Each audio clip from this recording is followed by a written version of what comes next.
Ladies and gentlemen, maybe you've heard of indie games. You know, little games like Mario and Pokemon. Yeah. Oh no, Mr. Robot Joe, those are not indie games. Yeah, well how about you put my nuts in the mouth of you? Let's move on.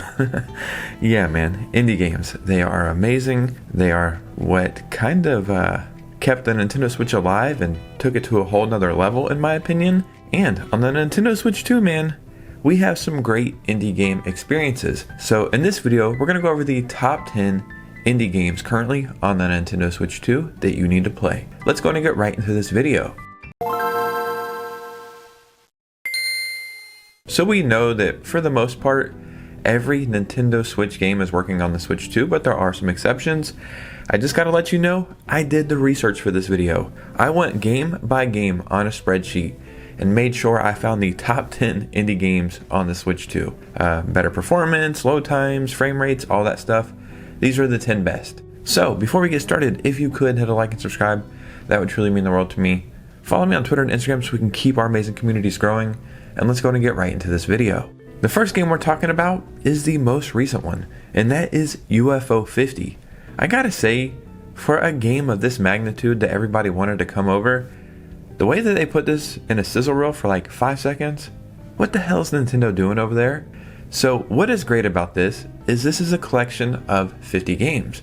Now, if you've been playing games for multiple decades like me, we have played games that have multiple games in it. Maybe they're like plug and play, maybe they're little compilations, maybe there's some shovelware. What is unique about this is not only is there 50 games, but essentially all 50 games could just be their own standalone game. There is so much work that went into this, and I mean, if you love retro games, if you love indie games, this one is a no-brainer. Every day that this was not on Nintendo platforms was one day too long, and this is a fantastic thing to pick up. And if you're only going to pick up one game in this entire video, this would probably be the one I recommend.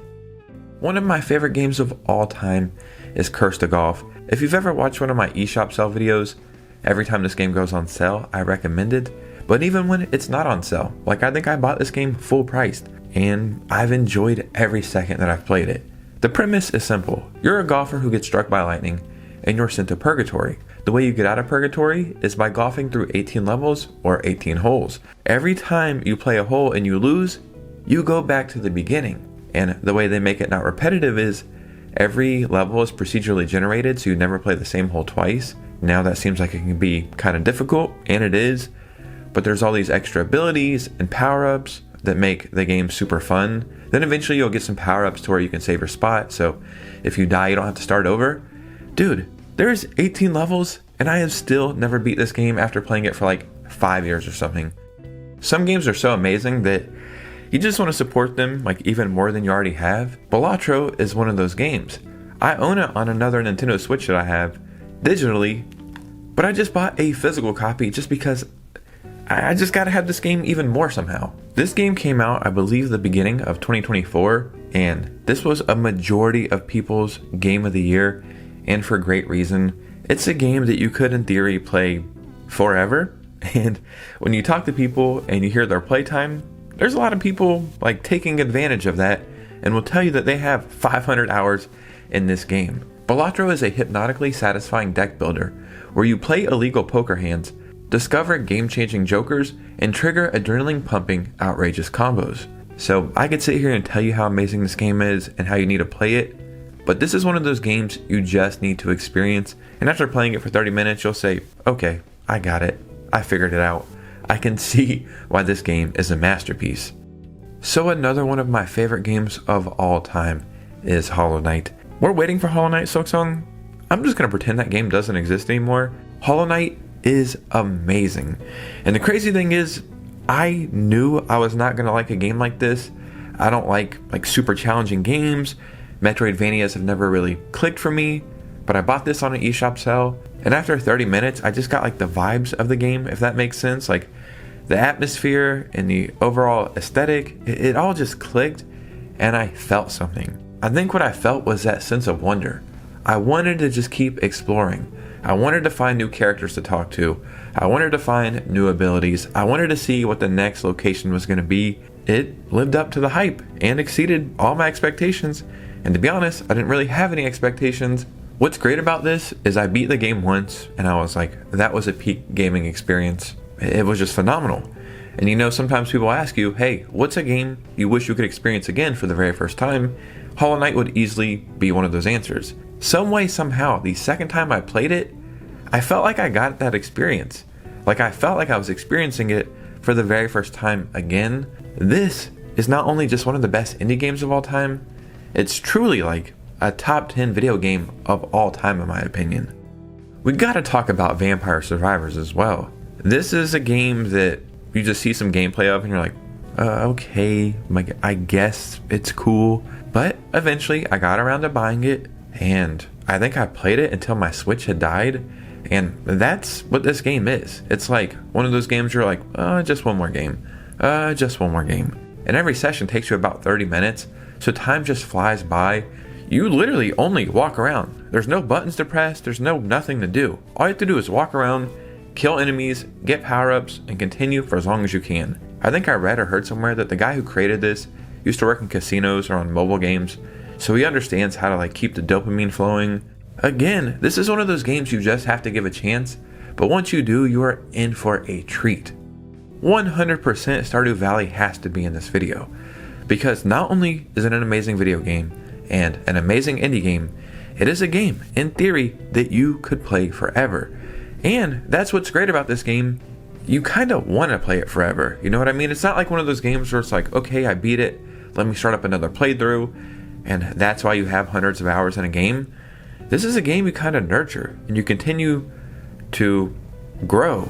Well, you know, you kind of have a garden and a farm, so it's kind of a play on words there, but yeah, you're growing with this game, and you're building relationships, but it also has like mining and enemies to fight and monsters, and you go through different seasons, and it kind of triggers different emotions. Again, I bought this game after being recommended it like a million times, and I bought it and took it on a trip to Chicago with me. I can't even remember anything I did on that trip to Chicago, because all I remember is playing Stardew Valley. It's like a game I feel like I can't imagine not playing or imagine not even living with. And I know that sounds dramatic, but it's just one of those games that feel like it's always been there and it's always going to be there. And that's a really special thing, man. I could be mistaken, but I think this game is like fully priced at like 15 or 20 bucks. And that's a great thing about a lot of these games in this list. 10, 15, $20, and you're getting thousands of hours of gameplay, man. So this is a fantastic experience on the Nintendo Switch 2 now. So a game that I feel like, I don't know if the word is underrated, but I feel like underappreciated and not really talked about anymore, is Tunic. But this is a very special game, and it was fantastic on the Switch. On the Switch 2, I think it has better frame rates and shorter loading times and just better performance. But whether you're playing it on the Switch, or especially the Switch 2, I just feel like it's a game more people need to play, and maybe because enough time has passed now, you know, it's like an out of sight, out of mind thing, so since people aren't really playing it that much or talking about it, nobody really cares anymore. But that is unfortunate, man. We gotta call a spade here. This is a Zelda clone. Very heavily inspired by The Legend of Zelda, but I think it just works, and this game has like its own lore, and its own language, and its own challenges, and monsters, and enemies, and battles, and just so much to do, man. It is a fantastic game. I will be honest, a little bit more difficult than you might think. This is something that I feel like everybody, especially if you love indie games or Zelda, everybody needs to check this one out. So a game we're all waiting on the Nintendo Switch 2 for is Hades 2. And to be honest, I find that kind of strange we don't have a release date yet. But we do have Hades, and Hades is running better with shorter loading times on the Switch 2. And now, in my opinion, it is the ultimate way to play Hades. Funny enough, this is another game people recommended to me 1 million times. And I felt jaded. I was like, they don't know what I like, I know what I like, so I'm just not going to play it. But again, I was going on a trip, I think I was going to Spain, and whenever I go on a trip, that's when I like to take a chance on a game. I'll just buy a game and only bring that one game, so I kind of force myself to play it. And I brought Hades with me on that trip, and I played it every single day. Probably a little bit more than I should have, you know, because I was on like a vacation. I'll be honest, I'm not even like a fan of like roguelikes that much. I appreciate them, I think it's fun, but it's really not my cup of tea, if you will. But this game, it just clicked for me, and that was the discourse about this one. It was like people who only play Animal Crossing, or cozy farming simulators, or Pokemon, or Call of Duty, or whatever. You know, people who would normally not play something like this. Every single person it was just clicking for, and I think that's awesome, man.